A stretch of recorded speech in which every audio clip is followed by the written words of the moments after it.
Hello guys, तो पिछले lecture में हमने आइगन फलन एवं आइगन मान से संबंधित कुछ बातें की थी और हमने श्रोडिंगर के समीकरण भी पढ़े थे। श्रोडिंगर ने तरंग फलन को समझाने के लिए दो समीकरण दिए थे जो कि हमने पिछले लेक्चर में पढ़े थे।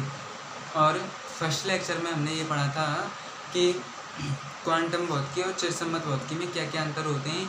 जो क्वांटम भौतिकी होती है उसमें तरंग फलन के आधार पर कण की व्याख्या की जाती है और उस पर चिरसम्मत भौतिकी में क्या किया जाता है, t समय पर कण की स्थिति को x माना जाता है। फिर हमने ये देखा था कि जो तरंग फलन होता है उसकी विशेषताएं क्या होती हैं। और सेकंड लेक्चर में हमने आइगन मान एवं फलन से संबंधित और श्रोडिंगर के समीकरण किए थे। अब देखते हैं हाइजेनबर्ग का अनिश्चितता का सिद्धांत। हाइजेनबर्ग का अनिश्चितता का सिद्धांत क्या कहता है? इसके अनुसार किसी तात्क्षणिक समय पर किसी कण की स्थिति एवं संवेग की एक साथ गणना नहीं की जा सकती, अर्थात दो भौतिक राशियों का मापन एक साथ नहीं किया जा सकता। क्या कहता है श्रोडिंगर का समीकरण? यह कहता है कि किसी तात्क्षणिक समय पर किसी कण की स्थिति और संवेग दोनों की एक साथ गणना नहीं की जा सकती। ये कहता है हमारा हाइजेनबर्ग का अनिश्चितता का सिद्धांत। देखिए आगे, अर्थात दो भौतिक राशियों का मापन एक साथ संभव नहीं है। अर्थात दो भौतिक राशियों का मापन एक साथ संभव नहीं है। क्यों संभव नहीं है? क्योंकि इन दोनों राशियों में hy 2 पाई की क्या पाई जाती है? त्रुटि पाई जाती है। hy 2 पाई की त्रुटि पाई जाती है। hy 2 पाई, इससे हेरा को प्रदर्शित करते हैं। हेरा is equal to hy 2 pi होता है। इसकी वैल्यू होती है 1.054 इंटू 10⁻⁻34। ये हमने हेरा की वैल्यू पढ़ी थी। और यहाँ पर h क्या होता था? नियतांक 6.67 इंटू 10⁻⁻34। ये हमने क्या पढ़ी थी? हेरा की वैल्यू पढ़ी थी। देखिए इसमें क्या पाई जाती है, क्यों नहीं की जा सकती इसकी गणना? इसकी गणना इसलिए कि नहीं की जा सकती राशियों की गणना एक साथ, क्योंकि इसमें hy 2 पाई की क्या पाई जाती है? त्रुटि पाई जाती है। अब देखिए क्या कह रहा है हाइजेनबर्ग का अनिश्चितता का सिद्धांत। यदि हम माने कि स्थिति में त्रुटि कितनी है? डेल x मान लें। स्थिति में त्रुटि डेल x मान लें और जो संवेग में त्रुटि है उसको क्या मान लें? डेल p मान लें। तब हाइजेनबर्ग का सिद्धांत कहता है del x dot del p is greater than equal to हेरा, is greater than equal to हेरा। और देखिए सेकंड है del x into del p greater than equal to हेरा बाई 2। और थर्ड दे रखा है del x dot del p greater than equal to h। h यहाँ पर क्या है? नियतांक है। हाइजेनबर्ग ने केवल इतना ही कहा था कि दो भौतिक राशियों का मापन करना एक साथ क्या नहीं है? संभव नहीं है। अर्थात किसी कण की स्थिति और संवेग की गणना एक साथ हम नहीं कर सकते। ये कहता है अपना हाइजेनबर्ग का सिद्धांत। यहाँ पर जो हेरा होता है, हेरा की वैल्यू होती है 1.054 इंटू 10⁻⁻34। ये होती है हेरा की वैल्यू। और h की वैल्यू होती है 6.67 इंटू 10⁻⁻34। यहाँ पर यदि हम इसका वो लगाना चाहें लगा सकते हैं जूल इंटू सेकेंड, और यहाँ पर आएगा सेकेंड।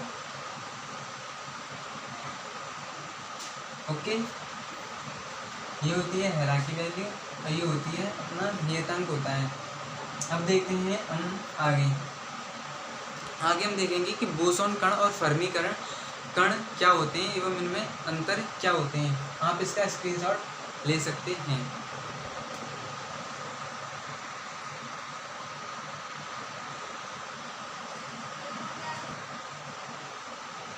अब देखते हैं बोसोन कण और फर्मी कण में क्या अंतर होता है। बोसोन कण क्या होता है? इस कण के लिए चक्रण क्वांटम संख्या का मान पूर्णांक होता है।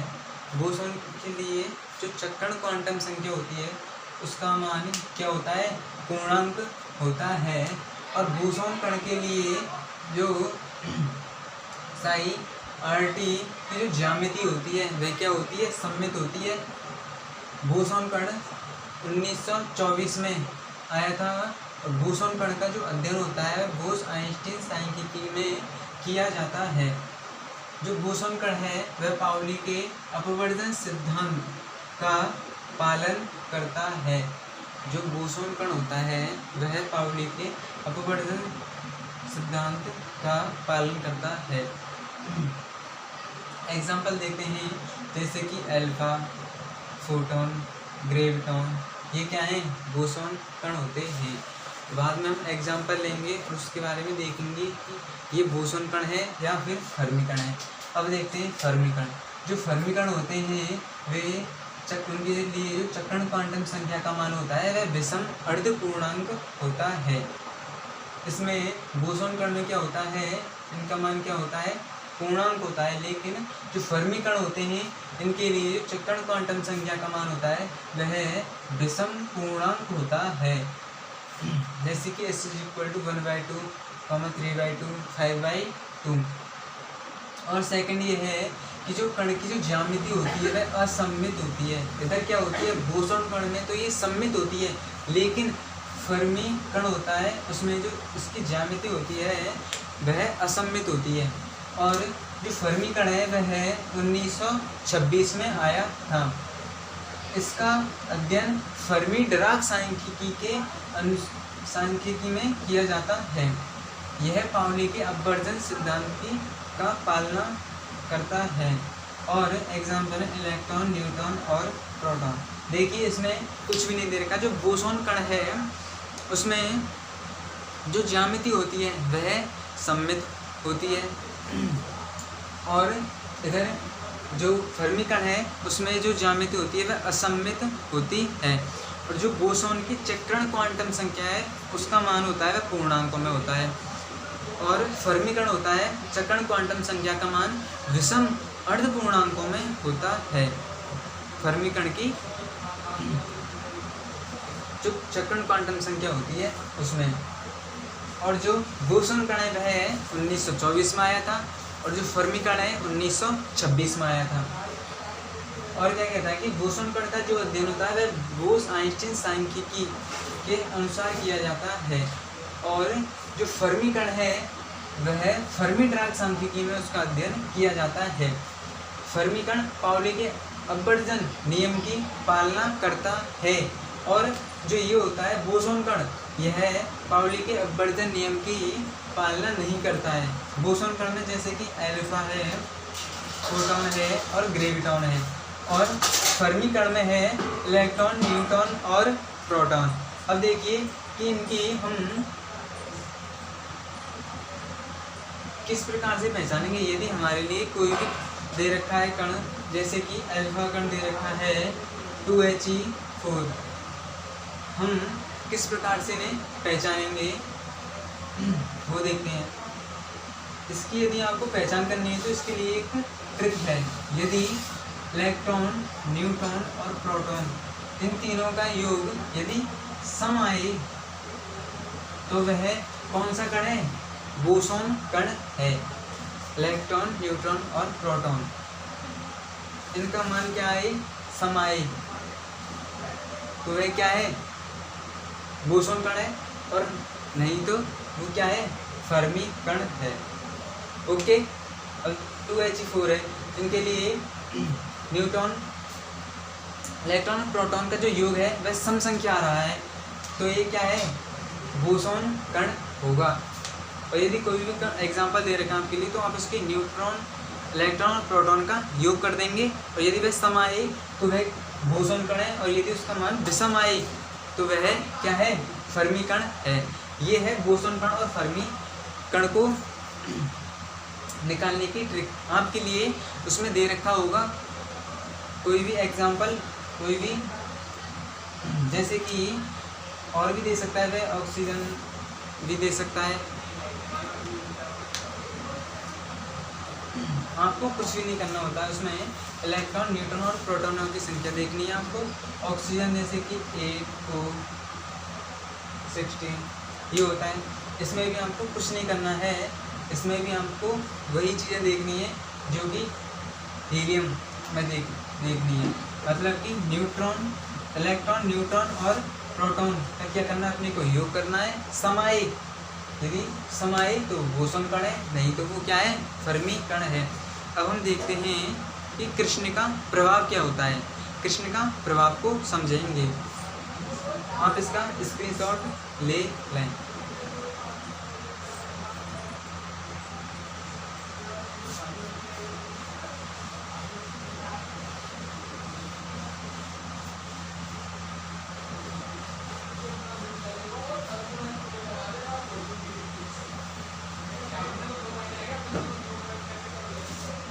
अब देखिए कृष्ण का प्रभाव क्या होता है।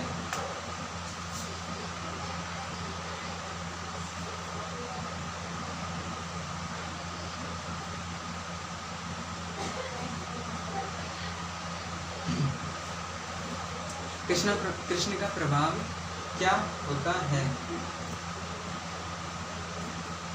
कृष्ण का प्रभाव का जो पहला पॉइंट है ये है, कोई भी काला पदार्थ होता है वह क्या करता है, न्यून ताप पर विकिरणों का अवशोषण करता है। कोई भी काला पदार्थ दे रखा है हमारे लिए, मैं लिख देता हूँ यहाँ पर, काला पदार्थ न्यून ताप पर, किस पर, न्यून ताप पर विकिरणों का अवशोषण करता है।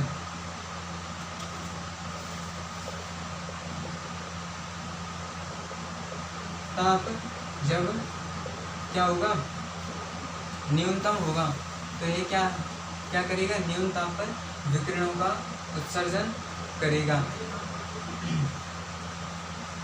न्यून ताप पर क्या करेगा, अवशोषण, उत्सर्जन में अवशोषण, 0 से अनंत क्या करेगा, ये न्यून ताप पर जो भी काला पदार्थ होता है वह विकिरणों का अवशोषण करता है। काला पदार्थ उच्च ताप पर, और जो ताप उच्च होता है, उच्च ताप पर यह उत्सर्जन करता है। काला पदार्थ होता है वह क्या करता है, उच्च ताप पर उत्सर्जन करता है। मतलब कि ताप जब अधिक होता है तो ये क्या करेगा, उत्सर्जन करेगा। उच्च ताप पर यह उत्सर्जन करता है, मतलब कि तरंगें होती हैं उनको उत्सर्जित करता है। तरंगों को क्या करता है, अवशोषण करता है। कब, जब ताप न्यून होता है, और जब ताप उच्च होता है तो यह क्या करता है, उत्सर्जन करता है। अब देखिए कि कृष्ण का ऊर्जा वितरण चक्र क्या है। इसके लिए हम क्या बनाएंगे, ग्राफ बनाएंगे।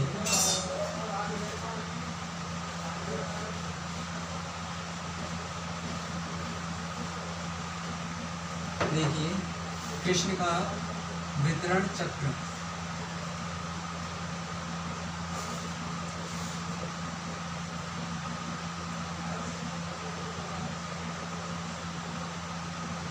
कृष्ण का वितरण चक्र।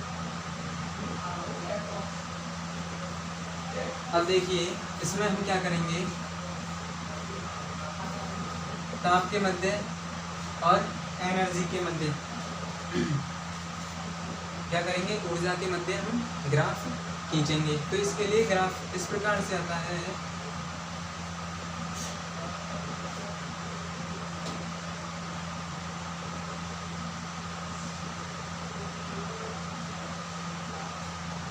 अब देखिए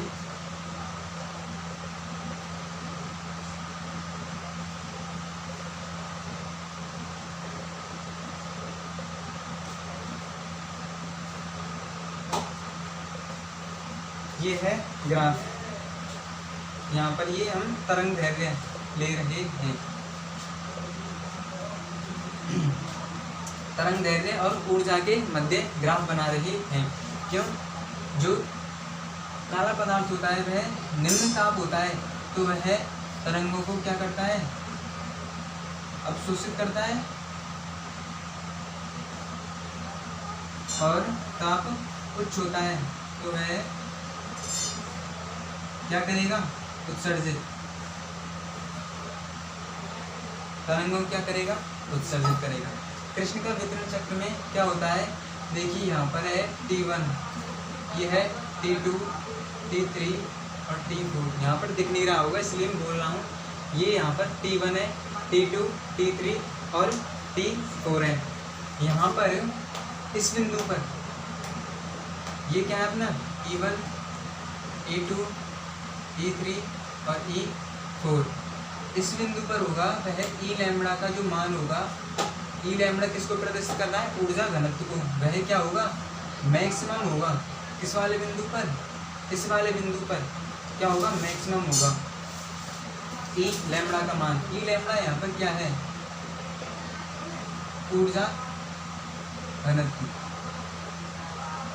या फिर इसे ऊर्जा घनत्व ना कह करके, इसे ऊर्जा घनत्व ना कहें, इसे कहें स्पेक्ट्रम ऊर्जा कहें इसे। क्यों, क्योंकि आगे जब हम स्टीफन बोल्ट्जमान को करेंगे तो उसमें ऊर्जा घनत्व को यू लैम्बडा ऊर्जा घनत्व दिया गया है। ये यहाँ पर ई है, वह किसको प्रदर्शित कर रहा है, स्पेक्ट्रम उत्सर्जन को प्रदर्शित कर रहा है, स्पेक्ट्रम ऊर्जा को प्रदर्शित कर रहा है, उत्सर्जन में।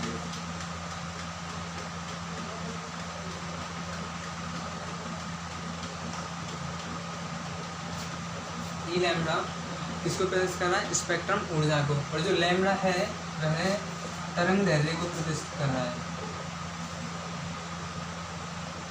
ये क्या है, अपनी ऊर्जा है और ये तरंग दैर्ध्य। स्पेक्ट्रम ऊर्जा और तरंग दैर्ध्य के मध्य में क्या बना रहे हैं, ग्राफ।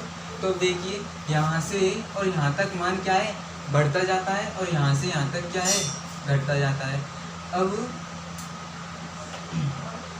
यहाँ पर जाकर के क्या हो जाता है, मान अधिकतम हो जाता है, ई लैम्बडा का मान क्या हो जाता है, मैक्सिमम हो जाता है।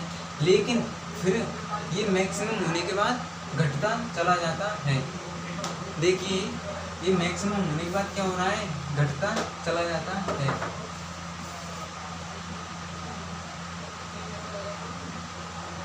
इसका जो प्रायोगिक रूप है, प्रायोगिक रूप कैसे लिखेंगे हम,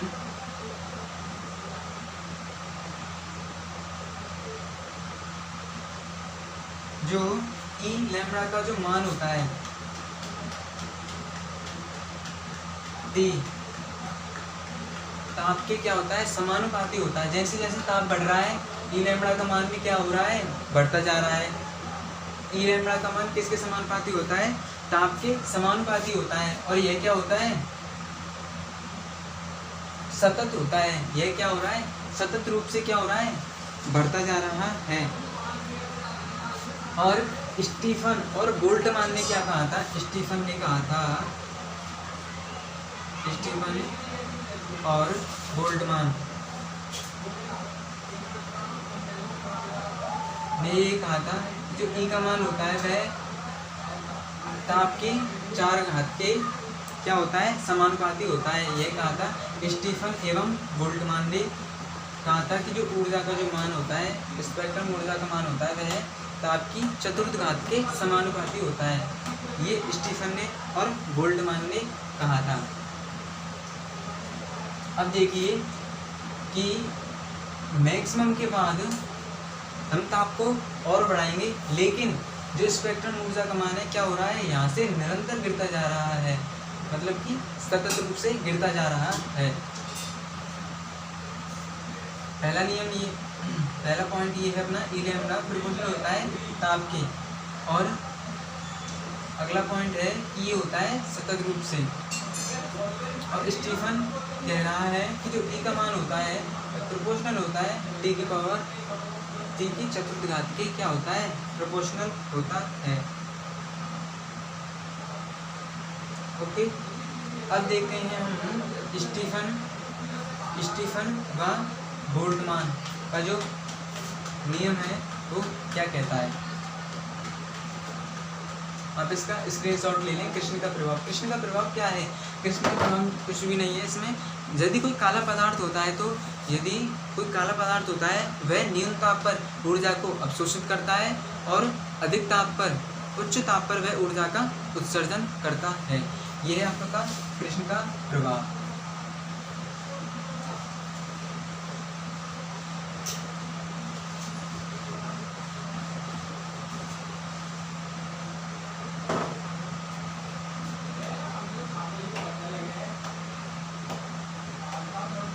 अब देखिए,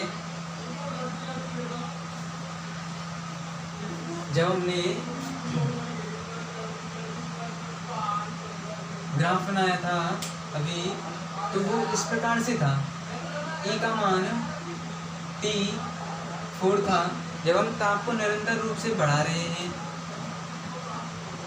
E का मान प्रोपोर्शनल था T की पावर 4 के चतुर्थ घात की 4 के। ये कह रहा है स्टीफन, ये तो क्या कह रहा है, स्टीफन कह रहा है कि जो स्पेक्ट्रम ऊर्जा का मान होता है ताप के चतुर्थ घात के समानुपाती होता है। तो फिर जब हम इसके बाद अधिकतम एनर्जी हो गई यहाँ पर E लैम्बडा का मान मैक्सिमम हो गया, स्पेक्ट्रम ऊर्जा का मान अधिकतम हो गया, उसके बाद भी हम इसको अधिक ताप देते जा रहे हैं, लेकिन एनर्जी का मान में क्या हो रही है, निरंतर रूप से सतत रूप से क्या हो रही है, कमी होती जा रही है। तो ये कमी क्यों हो रही है, उसको किसने समझाया, उसको समझाने के लिए एक वैज्ञानिक आए, वीन, जिसे वाइन भी कहते हैं।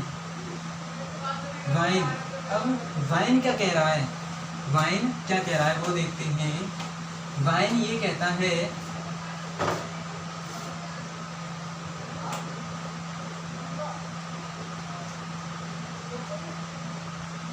वाइन ये कह रहा है कि जो E का जो मान होता है, सॉरी E का नहीं, जो तरंग दैर्ध्य का जो मान होता है, तरंग दैर्ध्य का जो मान होता है वह समानुपाती होता है 1/t के। ये किसके समानुपाती होता है, 1/t के समानुपाती होता है। अब देखिए, इसको हटाएंगे तो ये आएगा अपने पास एक कांस्टेंट आएगा, इसे क्या कहते हैं हम, वाइन स्थिरांक, या फिर क्या कहेंगे, इसे कहेंगे वाइन स्थिरांक। इसकी वैल्यू कितनी होती है, 2.98 होती है इसकी वैल्यू, 2.98 m, ये होती है इसकी वैल्यू। मीटर, ये के किसको प्रदर्शित कर रहा है, केल्विन को प्रदर्शित कर रहा है। तरंग दैर्ध्य का मात्रक कितना होता है, मीटर, और ताप का हो गया अपना केल्विन। ओके, ये तो है अपना वीन का नियम। क्यों, क्योंकि ग्राफ जब हमने बनाया था तो वह एक बिंदु के बाद क्या हो रहा है, एनर्जी का मान निरंतर गिरता जा रहा है, यही तो था ग्राफ। एनर्जी का मान क्या हो रहा है, निरंतर गिरता जा रहा है, और इधर क्या था, ई, हम क्या दे रहे थे, ताप दे रहे थे, एनर्जी का मान बढ़ता जा रहा था। मैक्सिमम हो गया एनर्जी का मान, मैक्सिमम होने के बाद क्या हो रहा है, एकदम से गिरता जा रहा है। तो ये बीन ने बताया कि जो लैम्बडा एम, जो तरंग दैर्ध्य का मान होता है, वह ताप के व्युत्क्रम होता है, ये कह रहा है बीन का नियम। अब देखिए, स्टीफन एवं बोल्ट्जमान क्या कहते हैं, इसको हम प्रदर्शित करेंगे कि V = 2.98 मीटर केल्विन, इसको हम प्रूफ करेंगे।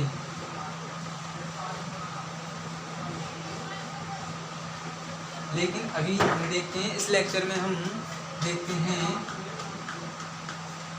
ये हमारा अंतिम टॉपिक है, स्टीफन व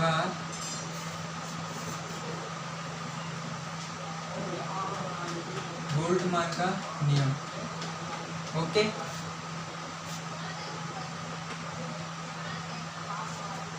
अब देखते हैं स्टीफन एवं व बोल्ट्जमान का नियम। इसे हम किससे प्रदर्शित करते हैं, स्टीफन बोल्ट का नियतांक भी हम इसे कहते हैं। इसे क्या कह सकते हैं, स्टीफन बोल्ट का नियतांक।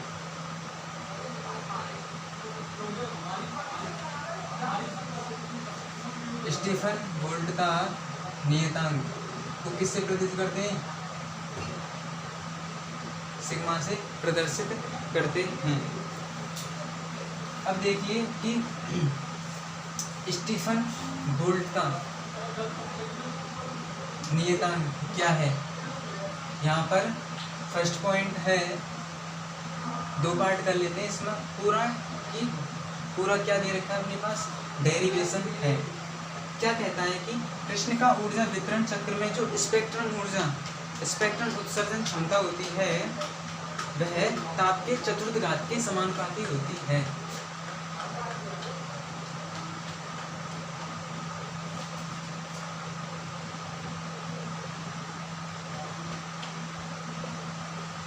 चक्र में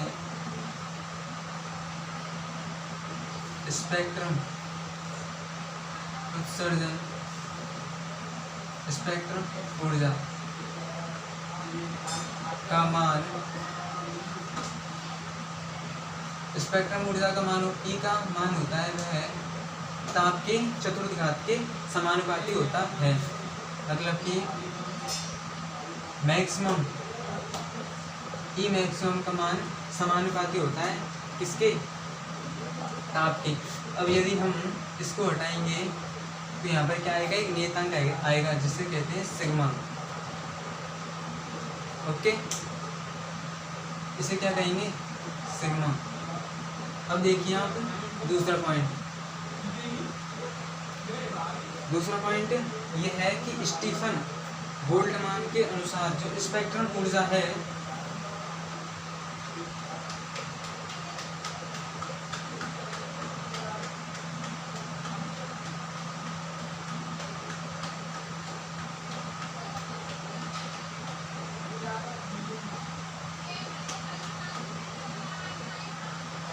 स्पेक्ट्रम ऊर्जा जो E है वह integration U lambda D lambda कि क्या होता है? इसके बराबर होता है स्पेक्ट्रम ऊर्जा का मान। U लैम्डा क्या है यहाँ पर? U लैम्डा ऊर्जा घनत्व को प्रदर्शित करता है, एनर्जी डेंसिटी को क्या कर रहा है? प्रदर्शित कर रहा है। यहाँ पर आपको लाइट पड़ रही होगी, मैं इसलिए बोल के बता रहा हूँ कि स्टीफन बोल्ट्जमान के अनुसार स्पेक्ट्रम ऊर्जा मतलब कि E का मान होता है integration U lambda D lambda के क्या होता है? बराबर होता है। ये है 0 से इनफाइनाइट, इस पर लिमिट है। U लैम्डा क्या है? ऊर्जा घनत्व है। देखिए कृष्ण का ऊर्जा वितरण चक्र में स्पेक्ट्रम ऊर्जा का मान क्या होता है? मतलब कि E का मान ताप की चतुर्थ घात के समानुपाती होता है। जब हम प्रोपोर्शनल के चिन्ह को हटाएंगे तो यहाँ पर क्या आएगा? एक नियतांक आएगा सिग्मा। दूसरा पॉइंट ये है कि स्टीफन बोल्ट्जमान के अनुसार जो स्पेक्ट्रम ऊर्जा E का मान होता है वह बराबर होता है U lambda D lambda integration 0 से इनफाइनाइट के बराबर होता है। अब देखिए प्लांक का कृष्ण का ऊर्जा वितरण चक्र,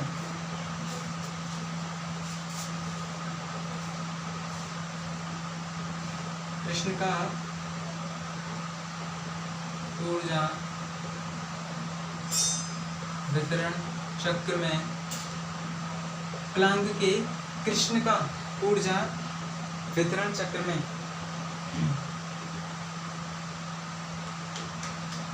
ऊर्जा वितरण चक्र तथा ऊर्जा घनत्व में संबंध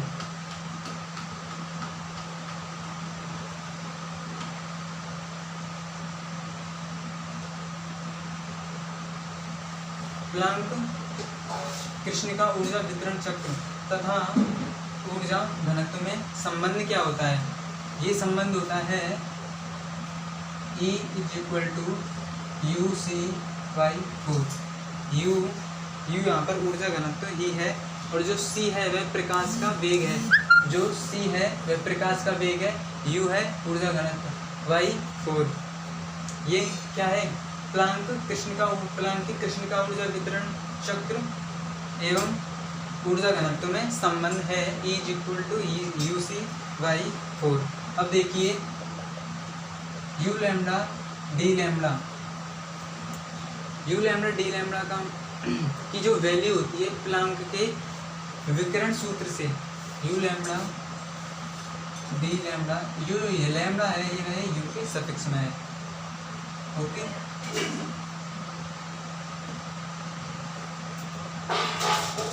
प्लांक विकिरण सूत्र, प्लांक का विकिरण सूत्र क्या कहता है? 8 pi H c by lambda की पावर 5 ई की power H c by lambda के टी माइनस के 1, ई की power H c by lambda के टी, ये आपको कम दिख रहा होगा इसलिए मैं बोल रहा हूँ माइनस के 1। 8 pi H C Y lambda की पावर 5 ई की power H C Y lambda के टी माइनस के 1, ये क्या है? प्लांक विकिरण सूत्र है। अब देखिए इसकी वैल्यू हमारे पास, अब देखिए ये तो क्या आ गई यू लैम्डा की, यू लैम्डा का मान आ गया जिसको हम इधर रख देंगे। E इज इक्वल टू, इसका मान हम इधर रख देंगे 0 से अनंत 8 pi H C Y lambda की पावर 5 ई की पावर एच सी लैम्डा के टी माइनस के 1, ये है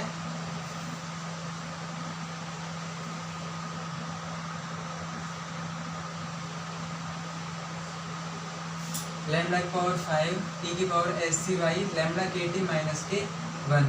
अब देखिए हमें एक तो क्या चाहिए यहाँ पर, ये डी लैम्डा, एक तो लैम्डा का मान निकाल लें हम, एक तो किसका मान निकाल लें? लैम्डा का मान निकाल लें, और इसको हम क्या मान लें?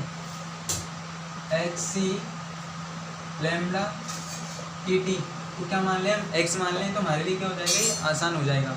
एक तो हमें लैम्डा का मान चाहिए और एक किसका मान चाहिए? डी लैम्डा का मान चाहिए। अब देखिए यहाँ से हम क्या कर सकते हैं? एच सी वाई लैम्डा के टी को हमने क्या मान लिया? एक्स मान लिया है। यहाँ से हम लैम्डा की वैल्यू निकाल सकते हैं, तो लैम्डा क्या हो जाएगा? H C upon x K T, ये क्या हो जाएगा? अपनी लैम्डा की वैल्यू हो जाएगी।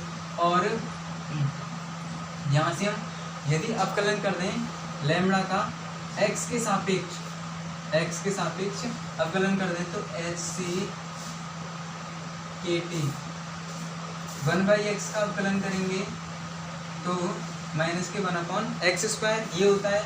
यहाँ से हम डी लैम्डा की क्या निकालेंगे? वैल्यू निकालेंगे, तो एच सी माइनस के एच सी के टी एक्स का स्क्वायर डी एक्स को हम इधर भेज देंगे। अब देखिए यहाँ पर हम लिमिट निकालेंगे, हम क्या निकालेंगे? लिमिट निकालेंगे। तो लिमिट ये दे रखी है 0 से अनंत, 0 से अनंत दे रखी है लिमिट लैम्डा के लिए। अब यदि हमने x मान लिया है तो x की लिमिट क्या होंगी? अनंत से 0, x की लिमिट क्या होंगी? अनंत से 0। देखिए हम यहाँ पर 0 रखेंगे तो क्या आ जाएगा? अनंत हो जाएगा। तो यहाँ पर अनंत रखेंगे तो क्या आ जाएगा? 0 आ जाएगा। तो ये इसकी उल्टी होंगी x की लिमिट्स, ये आपको दिख रहा होगा। मैं अब इसको मिटाऊंगा, आप इसे लिख लें।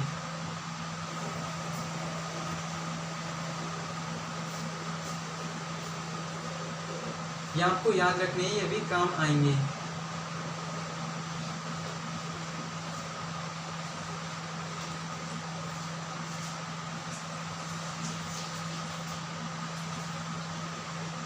अब देखिए इनकी वैल्यू हम रखेंगे, ये क्या है? x की लिमिट्स आ गई हमारे पास। अब इन सब की वैल्यू हम कहाँ रख देंगे? इधर रख देते हैं। ये क्या है? u, u is equal to infinite से 0 8 pi H C Y lambda की वैल्यू, लैम्डा की वैल्यू कितनी निकाली है हमने? H C X K T Y, इसकी पावर कितनी है? 5। अब देखते हैं e की पावर x माइनस के 1, क्योंकि एच सी अपॉन लैम्डा के टी को हमने क्या माना है? x माना है। अब देखिए डी लैम्डा की वैल्यू हमने ये निकाल रखी है डी लैम्बडा की वैल्यू माइनस के एच सी के टी एक्स स्क्वायर, ये क्या है, डी लैम्बडा की वैल्यू है अपने पास। अब देखिए ये क्या दे रखा है माइनस, जब हम इन लिमिट्स को आपस में चेंज करेंगे तो ये माइनस क्या हो जाएगा, जब हम इन लिमिट्स को चेंज करेंगे, जैसे कि इनफाइनाइट से 0 दे रखी है और यदि इसे 0 से इनफाइनाइट करेंगे तो यहाँ पर क्या आएगा, माइनस आएगा, ये आपने पढ़े होंगे जब मैथ में समाकलन करे होंगे, जब लिमिट्स को आपस में जो बदलते हैं, 0 से यदि इनफाइनाइट दे रखी है और उसे यदि इनफाइनाइट से 0 में चेंज करते हैं तो क्या आ जाएगा, माइनस आ जाएगा। या फिर इसका उल्टा करते हैं तो, या फिर हमें ये दे रखा है 0 से इनफाइनाइट में चेंज करते हैं तो इधर क्या आ जाता है, माइनस आ जाता है, लिमिट्स को आपस में बदलते हैं तो। अब देखिए यहाँ पर क्या आ गया, माइनस आ गया, अनंत से 0 थी, हमने 0 से अनंत कर दिया तो हमने क्या लगा दिया, माइनस का चिन्ह लगा दिया। अब देखिए एक माइनस दे रखा है अंदर, इस वाले माइनस से ये क्या हो जाएगा, प्लस हो जाएगा, तो हम इसको हटा देते हैं, इसको हमने हटा दिया। अब देखिए u इज इक्वल टू, हम क्या करेंगे, जितने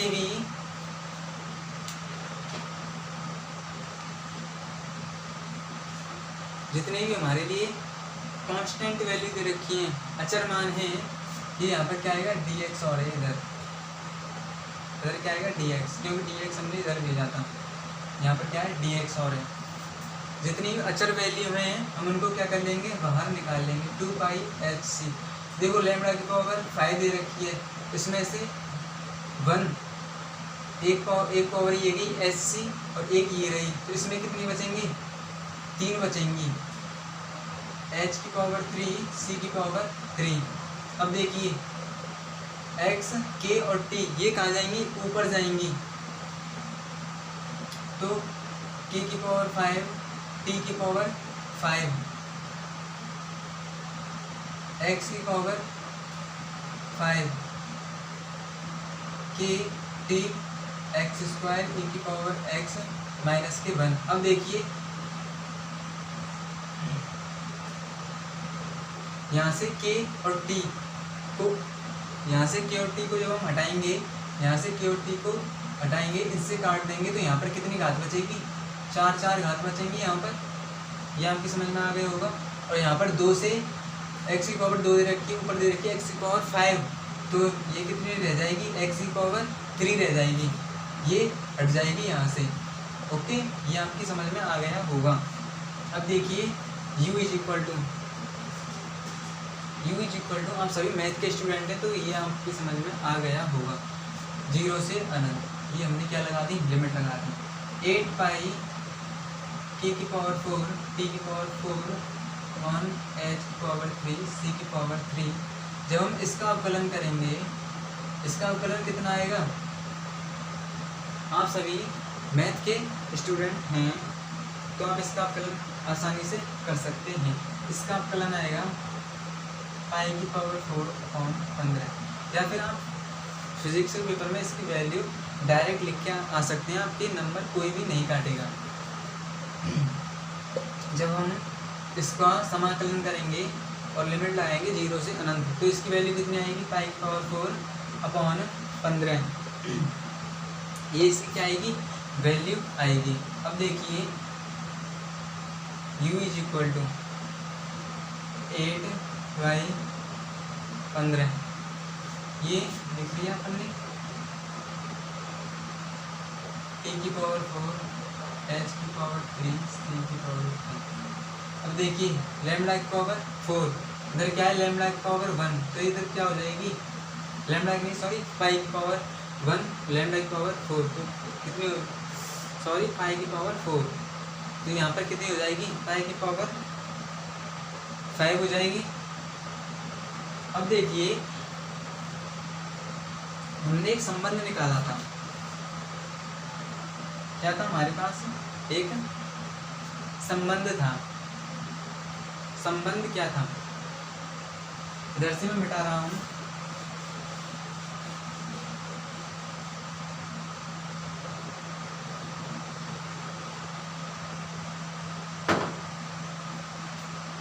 संबंध था E is equal to UC/4। Planck की कृष्णिका ऊर्जा वितरण चक्र और ऊर्जा घनत्व में हमने संबंध निकाला था UC/4। ओके, ये हमने संबंध निकाला था। तो हमारे पास क्या दे रखा है, U दे रखा है, तो U की वैल्यू हम इस वाले समीकरण में रख देंगे। E इज इक्वल टू, ये हो जाएगा 8/15 पाई की पावर 5 k की पावर 4 t की पावर 4 अपॉन h की पावर 3 c की पावर 3 c/4। ये हो गया अपने पास। अब देखिए E इज इक्वल टू 4 से ये गया 2 बार,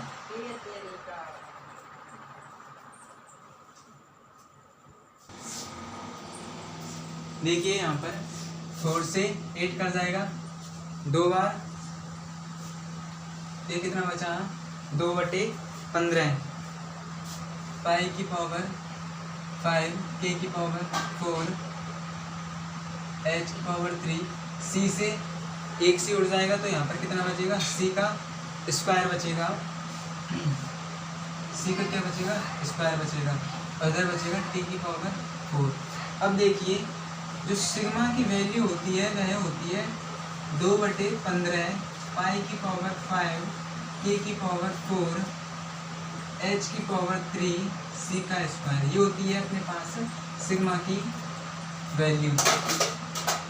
ये क्या होती है अपने के पास सिग्मा की वैल्यू होती है।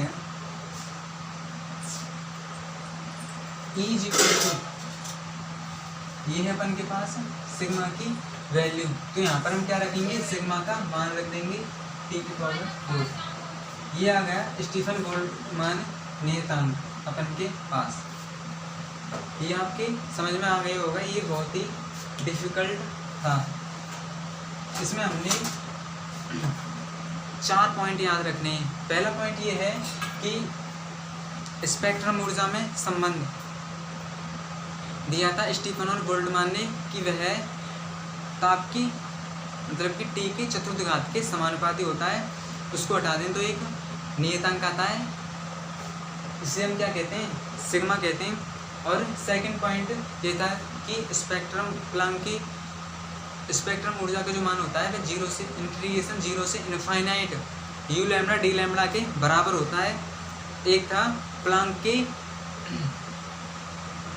के जो ऊर्जा वितरण चक्र है प्लांक के उस स्पेक्ट्रम ऊर्जा में और ऊर्जा घनत्व में जो संबंध है UC/4, E is equal to UC/4, ये याद रखना है। और फोर्थ पॉइंट ये है कि जो हमने u लैम्डा डी लैम्डा की वैल्यू रखी थी, प्लांक का विकिरण सूत्र था वो, जो हमने वैल्यू रखी थी ना 8πSc अपॉन लैम्डा की पावर 5 e की power SC by lambda KT minus के 1, जो हमने ये वैल्यू रखी थी वो प्लांक के विकिरण सूत्र से। ये हमें 4 पॉइंट याद रखने हैं केवल और केवल। और एक पॉइंट और ये हो जाएगा कि यहाँ पर सिग्मा का मान हम रख देंगे, तो ये क्या हो गया अपन के पास, प्रूफ हो गया, ये प्रूफ हो गया। E इज इक्वल टू कि E होता है स्पेक्ट्रम ऊर्जा होती है ताप के चतुर्थघात के समानुपाती होती है। तो ठीक है गाइस, इस लेक्चर में इतना ही। अब हम अगले लेक्चर में वीन का जो विस्थापन नियम है उसके बारे में हम चर्चा करेंगे। जो वीन का विस्थापन नियम कराया था, वी की वैल्यू निकाली थी कि lambda m is equal to v/t ये थी, तो v इज इक्वल टू क्या आया था 2.98 m/m², ये आया था। इसको हम अगले लेक्चर में प्रूफ करेंगे, यानी कि वीन का विस्थापन नियम। इस लेक्चर में इतना ही। गाइस थोड़ी देर अभी जो मैं यहाँ पर हल करा रहा था तो थोड़ी लाइट चली गई थी बीच में, इसलिए वहाँ पर थोड़ा सा अंधेरा हुआ है, लेकिन लाइट आ गई थी थोड़ी देर ही बाद। तो आप परेशान ना हो कि बीच में थोड़ा सा अंधेरा कैसे हो गया। यदि आपको हमारी वीडियो अच्छी लग रही है तो हमारे चैनल को अधिक से अधिक सब्सक्राइब करें और शेयर करें अपने फ्रेंड्स में, ताकि वो भी हमसे पढ़ सकें।